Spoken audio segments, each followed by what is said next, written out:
మిథున రాశి వారికి ఈ వారం చాలా వరకు అనుకూలంగా ఉంది. దూర ప్రాంత ప్రయాణాలు కలిసి వస్తాయి. ప్రయాణంలో అనుకోని అతిథులు తారసపడడం, మీకు కావాల్సిన సహాయ సహకారాలు అందించడం ఒక శుభసూచకం అని చెప్పచ్చు.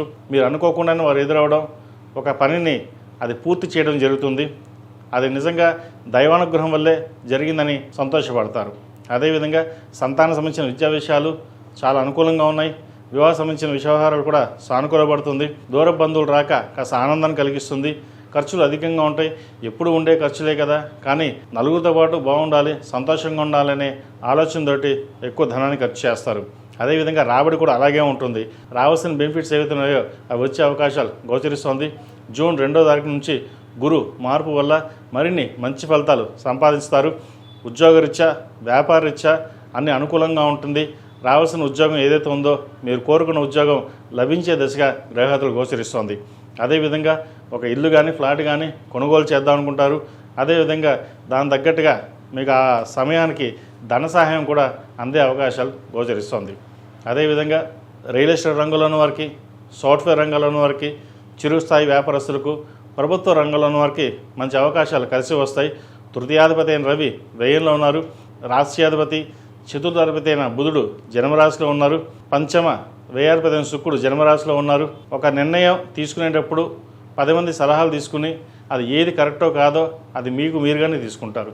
తద్వారా మీరు లాభపడగలుగుతారు. ఉద్యోగపరంగా, కెరియర్ పరంగా మంచి అవకాశాలు కలిసి వస్తాయి. ఈ రాశిలో మించిన విద్యార్థులకు ఈ వారం చాలా వరకు అనుకూలంగా ఉంది. కష్టానికి తగిన ప్రతిఫలం ఈ వారం లభించే దశగా గ్రహగతులు గోచరిస్తోంది. దూర ప్రాంత ప్రయాణాలు, విదేశీ వ్యవహారాలకు సంబంధించిన వ్యవహారాలు ఇప్పటి నుంచి ప్రారంభించండి. విదేశాలకు వెళ్ళే అవకాశాలు తప్పకుండా గ్రహగతులు గోచరిస్తోంది. అదేవిధంగా వైద్యోత్తులు ఉన్న వారికి, సాఫ్ట్వేర్ రంగంలో ఉన్న వారికి కాలం అనుకూలంగా ఉంది. చార్టెడ్ అకౌంట్స్, MBA, ఫినాన్స్ సెక్టర్స్లో ఉన్న వారికి మధ్యస్థ ఫలితాలు గోచరిస్తోంది. ఈ రాశిలో జన్మించిన స్త్రీలకు వృత్తి ఉద్యోగాల పరంగా సానుకూలంగా ఉంది. వ్యాపార రీత్యా చేసే వ్యాపారాలు కలిసి వస్తుంది. మంచి స్నేహితులు కలవడం, భాగస్వామ్యం అవ్వడం, తద్వారా వాళ్ళ ఇన్వెస్ట్మెంట్ మీకు చేయడం అనేది జరుగుతుంది. ఏదైనా సరే మంచి ఇన్వెస్ట్మెంట్ వచ్చింది, మనం ఇంకా ఉన్నత స్థితికి వెళ్ళాలి, మంచి ఇన్వెస్ట్మెంట్ చేసుకుని 10 మందికి సహాయ సహకారంగా ఉండాలనే ఆలోచనతోటి వెళ్తారు. ఎప్పటి నుంచో మీరు కలిగి ఉంటున్న ఇన్వెస్ట్మెంట్ రావడం ఇది ఒక శుభసూచకం అని చెప్పచ్చు. ద్వితీయంలో గురువు మీకు బలంగా ఉన్నారు. రావాల్సిన ధనం చక్కగా రావడం, వృత్తిపరంగా, ఉద్యోగపరంగా, వ్యాపారపరంగా మంచి అవకాశం వచ్చిందనే సంతోషం వ్యక్తపరుస్తారు. అయితే కొన్ని విషయాలు మటుకి ఆంతరికంగా ఉంచడం చెప్పదగినది. అన్ని విషయాలు బహిర్గతం చేయడం వల్ల కొన్ని నష్టపోయే అవకాశం కూడా లేకపోలేదు. పేరు ప్రఖ్యాతలకు ఎటువంటి ఇబ్బంది లేదు. మీ పేరు భంగం కలిగిద్దాం అనే చూసి ఎవరైతే ఉన్నారో వారు భంగపాటు పడతారు. మొత్తం మీద గడిచిన వారం కంటే కూడా ఈ వారం చాలా వరకు అనుకూలంగా ఉంది. ప్రతిరోజు ప్రతినిత్యం దక్షిణామూర్తి స్తోత్రం, హనుమాన్ చాలీస పఠించడం చెప్పదగినది.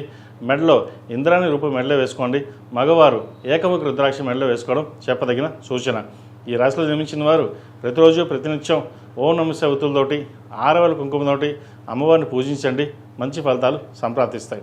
ఈ రాశిలో జన్మించిన వారు ప్రతిరోజు ప్రతినిత్యం ఓం నమః శివాయ ఒత్తులతో దీపారాధన చేయడం, 6 కుంకుమతోటి అమ్మవారిని పూజించడం చెప్పదగిన సూచన. ఈ రాశిలో జన్మించిన వారికి కలిసి వచ్చే సంఖ్య 2, కలిసి వచ్చే రంగు తెలుపు. ఏదైనా పని మీద బయటికి వెళ్ళినప్పుడు గురువారం కానీ సోమవారం కానీ వెళ్ళండి.